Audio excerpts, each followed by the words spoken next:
মাই isekai লাইফে আজ আমরা ফার্মা দ্য মেডিসিস্ট এপিসোড 1 এর শুরুতে আমাদের দেখানো হয় একজন মানুষকে যিনি বসে কম্পিউটারের সামনে কাজ করছিলেন। তার শারীরিক অবস্থা খুব একটা ভালো ছিল না। তখন তার সেক্রেটারি এসে তাকে জানায় যে একটি ফার্মাসিউটিক্যাল কোম্পানির প্রতিনিধিরা এসেছে তাদের গবেষণায় যোগ দেওয়ার অনুরোধ নিয়ে। এরপর তিনি নিজেকে পরিচয় করিয়ে বলেন যে তার নাম কাঞ্জি। তারপর তিনি তার সেক্রেটারিকে বলেন তাদের ৩৪০ নম্বর রুমে নিয়ে যেতে, তিনি পরে সেখানে আসবেন।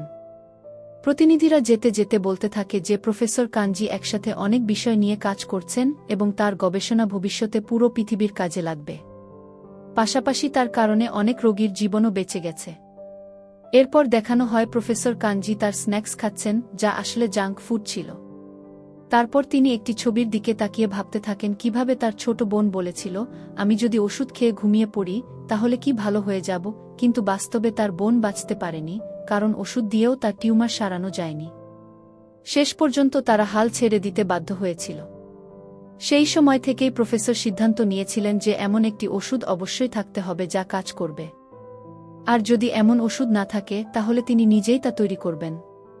এরপর তিনি তার ল্যাবরেটরিতে কিছুক্ষণ কাজ করেন এবং নিজের হাতে কেমিক্যাল সিনথেসিস শেষ হওয়ার সময়ও লিখে রাখেন। তারপর সেখানে ঘুমিয়ে পড়েন এবং ভাবতে থাকেন কতদিন হয়ে গেছে তিনি কোনো আসল রোগীর সাথে দেখা করেননি। এরপর তার সেক্রেটারি আবার সেখানে আসে, কিন্তু তিনি অবাক হয়ে যান কারণ প্রফেসর কোনো নড়াচড়াই করছিলেন না। এরপর আমাদের দেখানো হয় একটি মেয়েকে, যে বলছিল, ফার্মা, আপনি জেগে উঠেছেন। ফার্মা জেগে উঠে অনুভব করে তার মাথায় প্রচণ্ড ব্যথা হচ্ছে।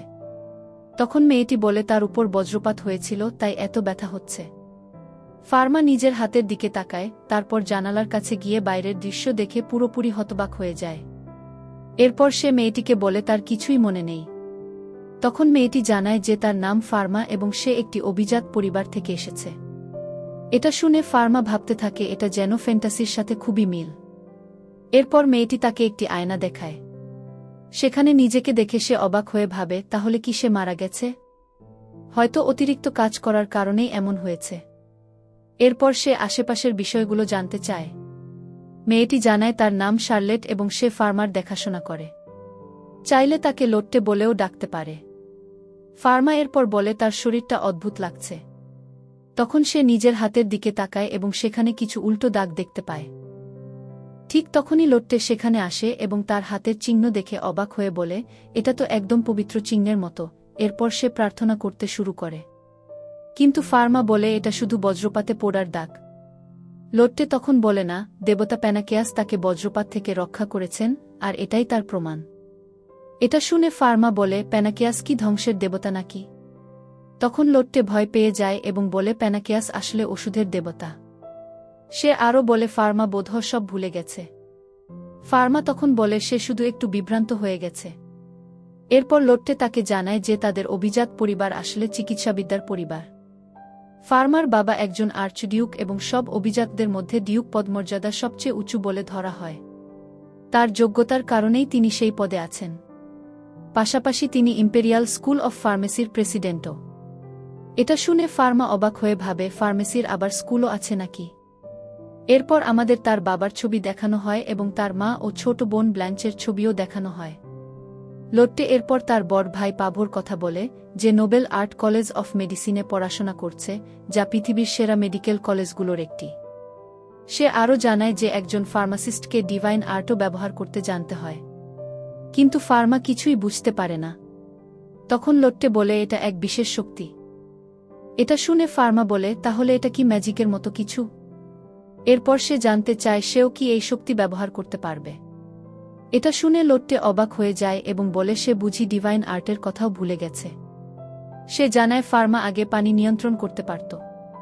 আর যদি এখন সে ডিভাইন আর্ট ব্যবহার করতে না পারে তাহলে তাকে আর অভিজাত বলে গণ্য করা হবে না এবং বাড়ি থেকেও বের করে দেওয়া হতে পারে। এটা শুনে ফার্মাও ভয় পেয়ে যায় এবং বলে সে মনে করার চেষ্টা করবে। এরপর সে বিছানায় শুয়ে লোট্টের কথা মনে করতে থাকে। লোট্টে বলেছিল ডিভাইন আর্ট ব্যবহার করতে হলে প্রথমে পানির কথা ভাবতে হবে। তখন ফার্মা পানির মৌলিক গঠন নিয়ে ভাবতে থাকে, দুটি হাইড্রোজেন আর একটি অক্সিজেন মিলে কিভাবে একটি অণু তৈরি করে, সেই সাথে পানির বৈজ্ঞানিক বৈশিষ্ট্য সম্পর্কেও ভাবতে থাকে। ঠিক তখনই তার চারপাশে প্রচুর পানি জমা হতে শুরু করে। এটা দেখে ফার্মা ভয় পেয়ে সেই পানি জানালা দিয়ে বাইরে ফেলে দেয়। নিচে লোট্টে বাগানে পানি দিচ্ছিল, ফলে ফার্মা তার কাজ সহজ করে দিয়েছিল। কিন্তু ফার্মা তার কাছে ক্ষমা চাইতে থাকে, কারণ তার জন্যই সে ভিজে গিয়েছিল। এরপর সে ভাবতে থাকে তাহলে সে সত্যিই এমন শক্তি ব্যবহার করতে পারছে। পরে সে বিভিন্ন উপাদানও তৈরি করতে শুরু করে। তার ডান হাত জিনিস ধ্বংস করতে পারত আর বাম হাত জিনিস তৈরি করতে পারত। তবে সেটা তখনই সম্ভব ছিল যখন সে সেই জিনিসের রাসায়নিক গঠন জানত। এরপর লোট্টে এসে বলে, অবশেষে আপনার ডিভাইন আর্ট মনে পড়েছে। তারপর সে একটু চিন্তিত হয়ে জিজ্ঞেস করে, ফার্মার সব চিকিৎসাবিজ্ঞানের জ্ঞান এখনও মনে আছে তো? কারণ তার বাবা খাওয়ার সময় এ ধরনের প্রশ্ন প্রায় করেন। এটা শুনে ফার্মা কিছুটা ভয় পেয়ে যায়। এরপর দেখানো হয় ফার্মা একটি বিশাল লাইব্রেরিতে এসেছে। সেখানে সে বিভিন্ন বই পড়তে থাকে। কিছু বিষয় তার মনে হচ্ছিল যেন আগের ফার্মার স্মৃতির মধ্যে ছিল। সে ভাবতে থাকে এই দুনিয়ার চিকিৎসাবিজ্ঞান অনেকটা প্রাচীন যুগের চিকিৎসাবিজ্ঞানের মতো। পরে দেখানো হয় সবাই একসাথে খাবার খাচ্ছে। সেখানে ফার্মা তার বাবার পাশে বসেছিল। তার মা ও ছোট বোন তাকে নিয়ে খুব চিন্তিত ছিল, কিন্তু তারা দুজনই খুশি ছিল কারণ ফার্মা এত দ্রুত সুস্থ হয়ে উঠেছে। এরপর তার 4 বছরের ছোট বোনও ডিভাইন আর্ট ব্যবহার করে দেখায়। এটা দেখে ফার্মা ভাবতে থাকে তাকে আসল ফার্মার মতো করেই বাঁচতে হবে। এরপর তার বাবা জিজ্ঞেস করেন তার হাতে লাগানো ওষুধটি কি দিয়ে তৈরি ছিল।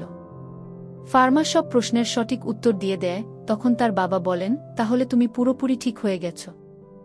এখন তুমি আবার আগের মতো পড়াশোনা চালিয়ে যেতে পারবে। এরপর দেখানো হয় ফার্মা এলেইনের সাথে আছে। এলেইন বলে, তুমি অনেক বদলে গেছ। তুমি কি আমাকেও ভুলে গেছ? আমি তোমার বাবার সেরা ছাত্রী এবং তোমার টিউটরও। তুমি আমাকে আগে এলেইন বলে ডাকতে। তখন ফার্মা তাকে জানায় তার উপর বজ্রপাত হয়েছিল, তাই সবকিছু পরিষ্কারভাবে মনে নেই। এটা শুনে এলেইন বলে, তাহলে আজ আমরা আনুষ্ঠানিক পড়াশোনা বাদ দিয়ে ডিভাইন আর্টের অনুশীলন করব।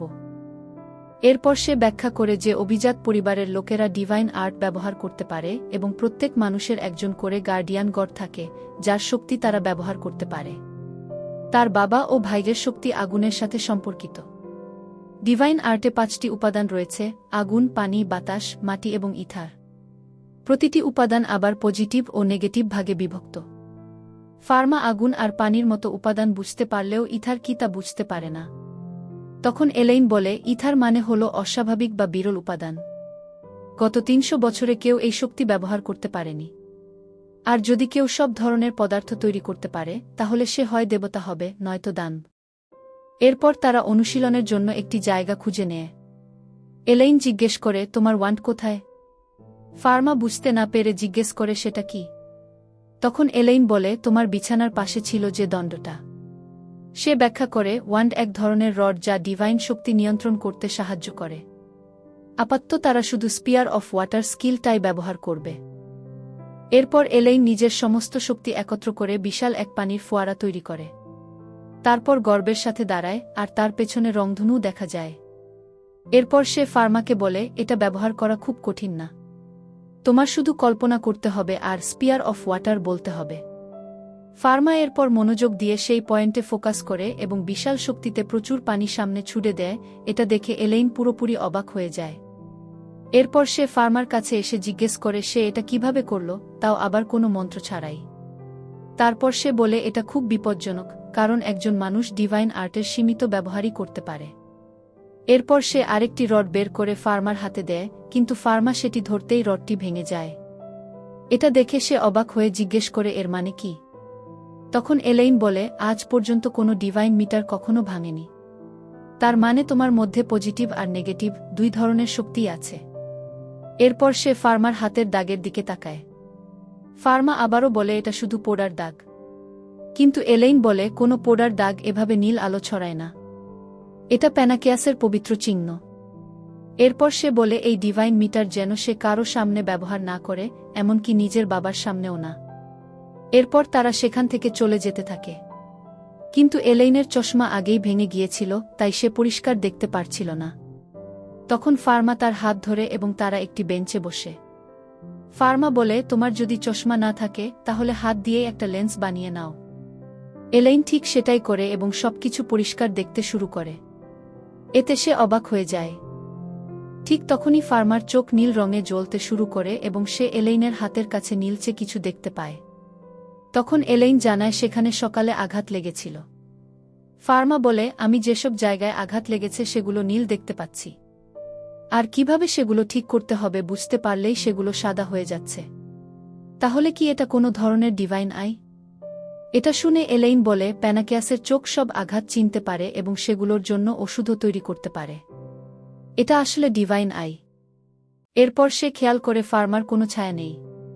এটা দেখে সে ভয়ে কাঁপতে থাকে এবং সেখান থেকে দৌড়ে পালিয়ে যায়। ফার্মা তাকে থামানোর চেষ্টা করলেও ততক্ষণে এলেইন অনেক দূরে চলে গিয়েছিল। তো এখানেই শেষ হয় আজকের ভিডিওটা। যদি ভিডিওটি ভালো লাগে অবশ্যই একটি লাইক দিয়ে চ্যানেলটি সাবস্ক্রাইব করতে ভুলবেন না। আমরা আবার ফিরে আসব নতুন একটি ভিডিও নিয়ে, সেই পর্যন্ত ভালো থাকবেন।